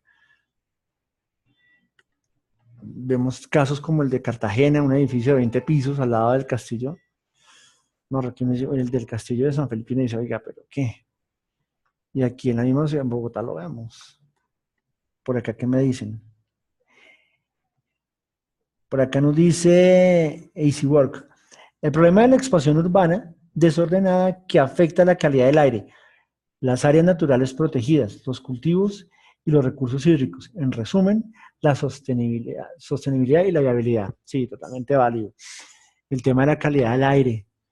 El hecho de que todavía dentro de Bogotá tengamos una zona donde hay industrias que generan altos grados de contaminación, fábricas de aceites, fábricas de chocolates. Hay un sector de Bogotá donde uno pasa y el olor a chocolate, yo no sé cómo hacen para trabajar ahí, de verdad, y la gente que vive por ahí cerca. Y al lado hay una fábrica de aceite, entonces son olores muy fuertes. Y son fábricas que ya tenían que haber dejado la ciudad. No sabemos por qué no lo han hecho. Y, y así comienzan a encontrar cómo se afecta la calidad de vida. Son temas de calidad de vida, el crecimiento no controlado, el hecho de vivir en un sitio, y uno lo ve mucho aquí en Bogotá, personas que viven en el sur y tienen que tomar un transporte que les gasta una hora para poder llevar a sus hijos al colegio o a que se los cuide otra persona, y de ahí tienen que irse a trabajar y es otra hora de desplazamiento, entonces tienen que levantarse a las 4 de la mañana, 3 de la mañana, para poder salir de su casa a las 4:30, 5 de la mañana, tomar un transporte para llevar a sus hijos y después desplazarse y entrar a las 8 de la mañana a trabajar, salir a las 5, 6 de la tarde, ir a recoger a sus hijos, otra hora y media de traslados, recoger a sus hijos, hora y media para llegar a la casa. Estamos hablando que están llegando fácilmente 8, 9 de la noche a la casa y a comenzar a organizar el siguiente día. Se están acostando, vamos a hacer tareitas, revisemos cuadernos, hay que arreglar la casa, hay que lavar loza, hay que tender cama. Fácilmente 11, 12 de la noche nos acostamos para levantarnos al siguiente día a las 4 de la mañana. Hombre, calidad de vida. ¿Eso es calidad de vida? No. Entonces vemos cómo hay un crecimiento desorganizado en la ciudad.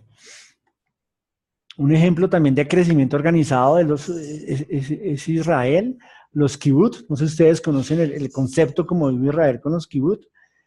Es un concepto en donde el eje, se define un eje donde todo gira en torno a ese eje, toda mi vida gira en torno a ese eje, y ese eje es mi casa.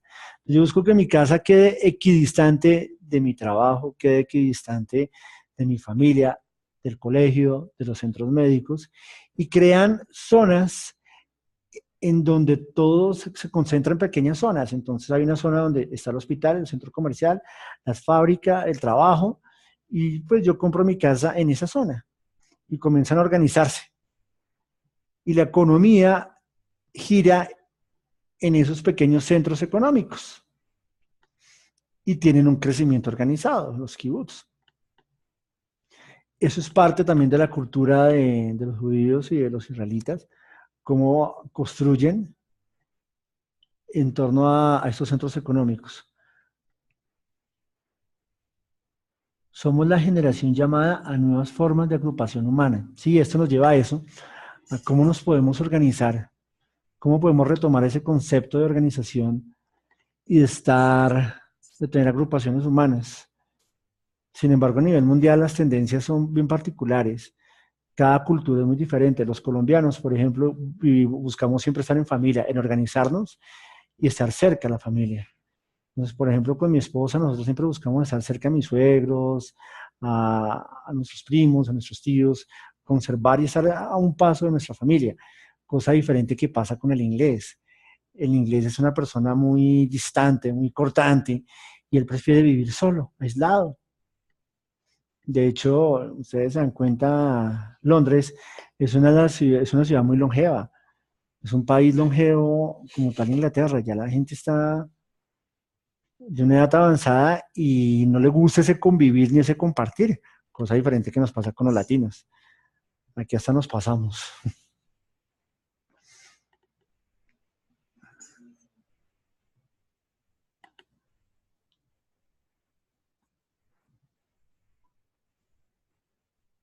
Bueno, aquí volvemos y retomamos el ejemplo del crecimiento no controlado, lo que pasa con Bogotá a lo que pasa en ciudades como Barcelona, donde hay una planeación.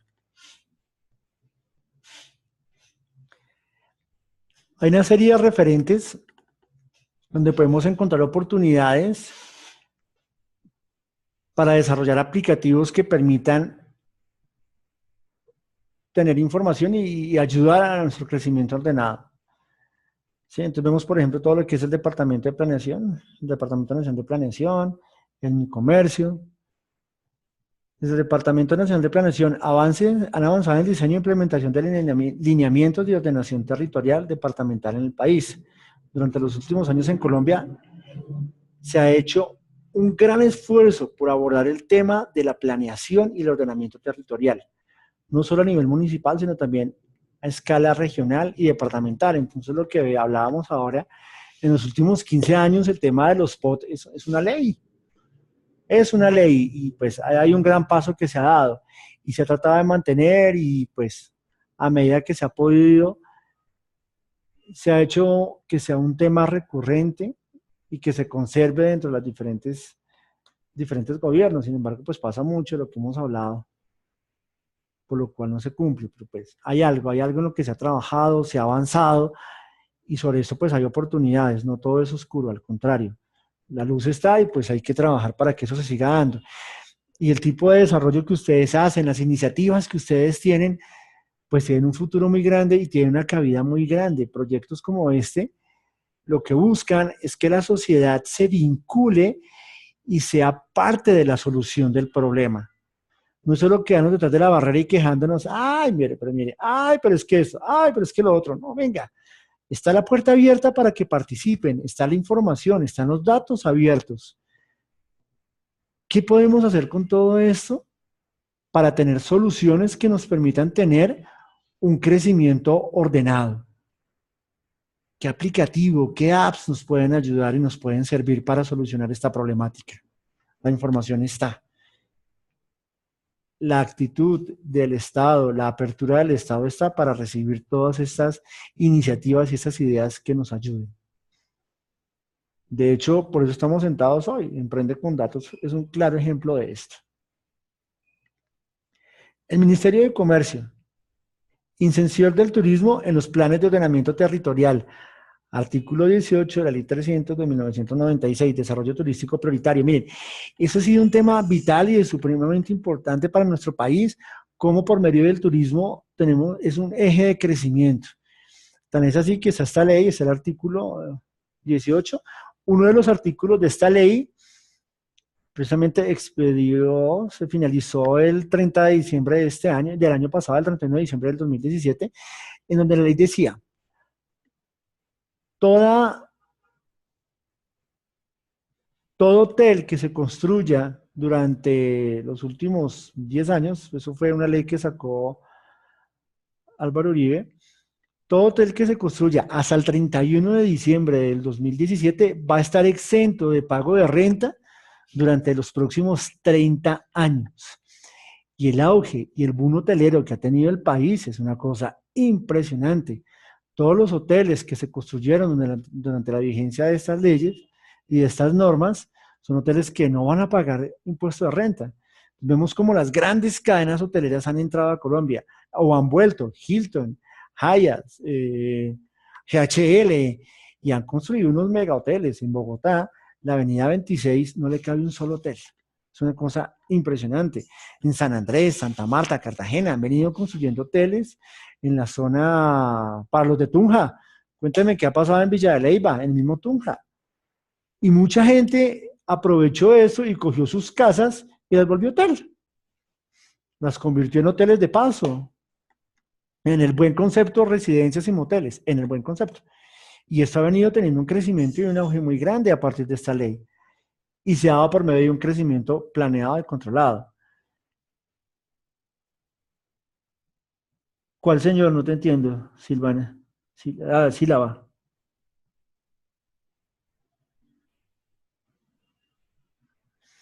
No te entiendo el aporte.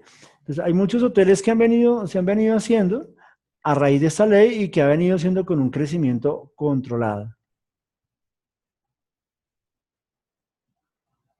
Ah, no, ni idea. Ni idea cuántos tenga. Sin embargo, eso lo que ha llamado es a tener acá más turismo. Hay capacidad hotelera para tener turismo, está viniendo mucha gente del extranjero, hay una promoción muy fuerte de Colombia hacia afuera y he sido uno de los ejes del crecimiento del PIB muy interesante, muy importante.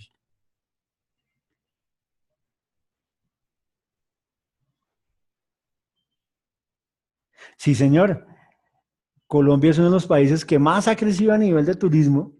Estamos creciendo un 4 por medio anual, es un número y una cifra muy relevante. De hecho, está por encima del crecimiento que se espera para los países de Latinoamérica. Se está esperando que los países de Latinoamérica crezcan un 2%, el turismo está creciendo un 4%.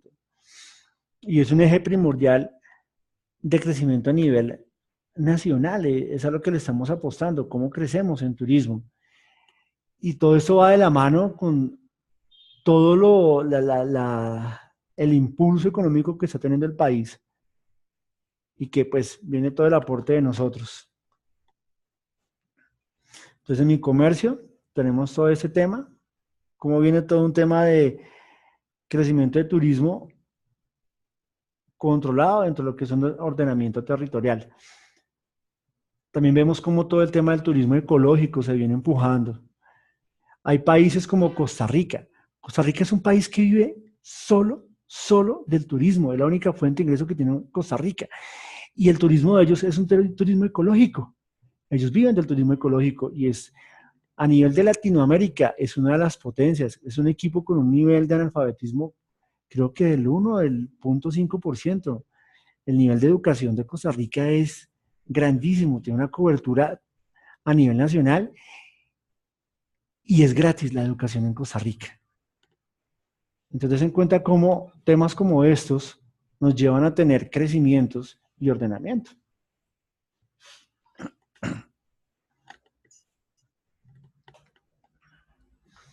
Hay proyectos que se están adelantando en este momento y que se han desarrollado en temas de vivienda para poder tener crecimientos controlados. Entonces vemos cómo los planes del gobierno en cabeza del ministro de Vivienda han adelantado y han construido proyectos de forma controlada y planeada.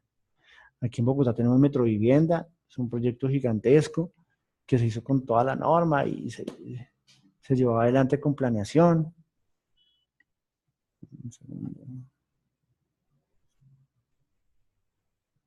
Sí, es un tema de definir prioridades. totalmente de acuerdo. Entonces vemos algunos proyectos y hablemos de ello. Hay 3 planes parciales de renovación urbana, 1 de desarrollo apoyado, 6 planes de movilidad que se están adelantando y que vienen con el apoyo del Ministerio de Vivienda. Pues, por ejemplo, tenemos el apoyo en la formulación de planes parciales de renovación urbana. Entonces viene todo un tema en Santa Marta, que es la construcción de la avenida del ferrocarril.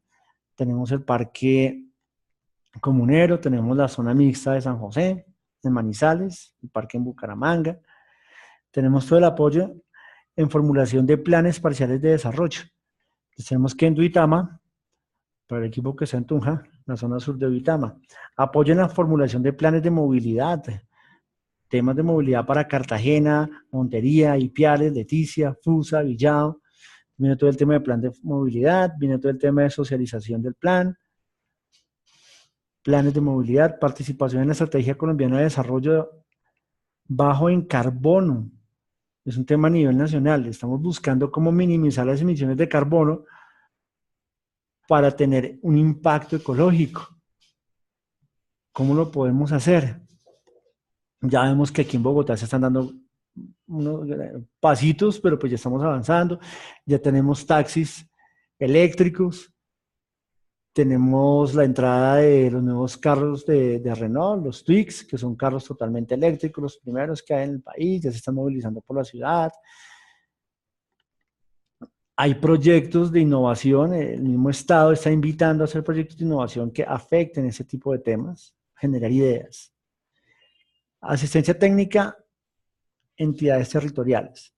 Proyecto de renovación urbana, centros históricos en Palmira, proyecto Río Manzanares, desarrollo prioritario para Santa Marta, muy importante, planes parciales de renovación urbana en Cartagena. Ustedes saben que Cartagena está partida en 2. De hecho, ahora para la Avenida del Papa, hasta separaron una de las zonas, colocaron vallas para separar la zona más marginal y desfavorecida de Cartagena. Pues ya están trabajando en Cartagena para acabar con esto y organizarlo y dar una mejor calidad de vida para las personas. Tenemos en Barranquilla, proyecto de renovación urbano, centro histórico. Es increíble el cambio que ha tenido Barranquilla en los últimos 4 años. Barranquilla es otra ciudad. Los que han tenido oportunidad de ir, de conocer la ciudad, hace unos 10 años era una ciudad que pues no era muy grato visitar. Hoy en día es una ciudad que es agradable visitar, se siente una ciudad moderna. El mismo tema de los arroyos. Durante muchas alcaldías y gobiernos dijeron que los arroyos era un tema que no se podía arreglar. La alcaldía que está actualmente, la familia Sharp ha logrado canalizar los arroyos y los ha, no sé cómo es el nombre, el concepto, pero lo que ha hecho es unos túneles por donde va a viajar el agua y encima del túnel pues va la vía y si no estoy mal solo les falta un arroyo por canalizar. Pero ha sido una mega obra la que han hecho de un éxito impresionante porque ya antes uno escuchaba que los arroyos paralizaban la ciudad, habían emergencias donde habían vidas de por medio y por medio de un tema de una planeación territorial de ordenamiento, pues han logrado canalizarlos y han cambiado la vida, la calidad de vida del barranquillero. Y es una ciudad que es muy agradable, el centro histórico donde se encuentra ubicada la aduana y todos esos edificios antiguos los han remodelado, los han arreglado y han colocado centros comerciales, oficinas, han recuperado ese tema y es muy grato. Barranquilla es una ciudad que a mi gusto está creciendo. Es una ciudad muy, pero muy interesante, con muchísimas oportunidades porque también tenemos la industria que se ha trasladado a Barranquilla por tener sus puertos y tener la conexión entre Magdalena y el Atlántico. Entonces son ciudades que vienen teniendo un crecimiento planeado, ordenado y que ya se está viendo el resultado. Los invito, cuando puedan, pues viajen y conozcan qué ha pasado con Barranquilla. Aplicación de instrumentos de planeamiento. Entonces tenemos en Pamplona, que ya están trabajando tema de planeación. Proyecto de renovación urbana, centro histórico en Popayán. Popayán por excelencia, una ciudad histórica de Colombia, con mucho que mostrar. Y pues ya hay un tema de renovación urbana conservando todo el tema histórico. Aquí no se trata de construir, como hemos venido haciendo por construir, algo que no rime, ¿no? Sino que tenga una línea dentro de lo que es cada ciudad, que tenga una conservación arquitectónica.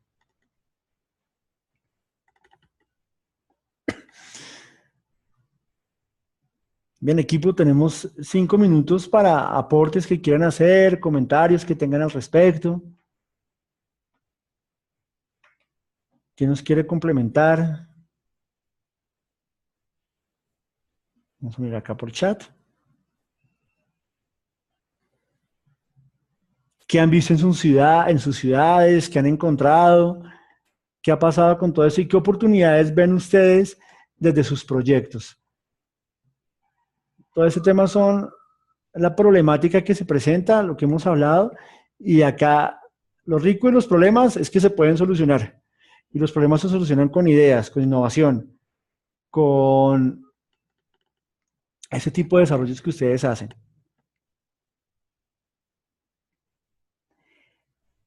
¿Qué proyectos se están desarrollando de alcance tecnológico? Miremos dentro de lo que tengo alcance y conocimiento, digamos en Emprende con Datos, hay un proyecto que está manejando un equipo que tiene que ver con hidrometría, si no estoy mal, donde lo que están haciendo es calcular el cauce del río Magdalena. Eso permite tener control sobre la navegabilidad del río. Ese es uno. Hay otro equipo que está trabajando, no sé si están por ahí, creo que es Cenital, que está trabajando con una serie de aplicativos para poder hacer la medición de las carreteras terciarias del país. Esto por medio de una app y por medio de drones. Pues tenemos tecnología ahí. El inventario vial, así están ahí. Gracias. Espero que los haya vendido bien. Entonces, miren, Cenital está trabajando por medio de una ley, el COMPES 3857, donde se debe hacer el inventario vial de las carreteras terciarias. Ellos están ofreciendo y están desarrollando una alternativa de hacerlo por medio de tecnología. 142.000 kilómetros en todo el país, 72% de la red vial. Bien.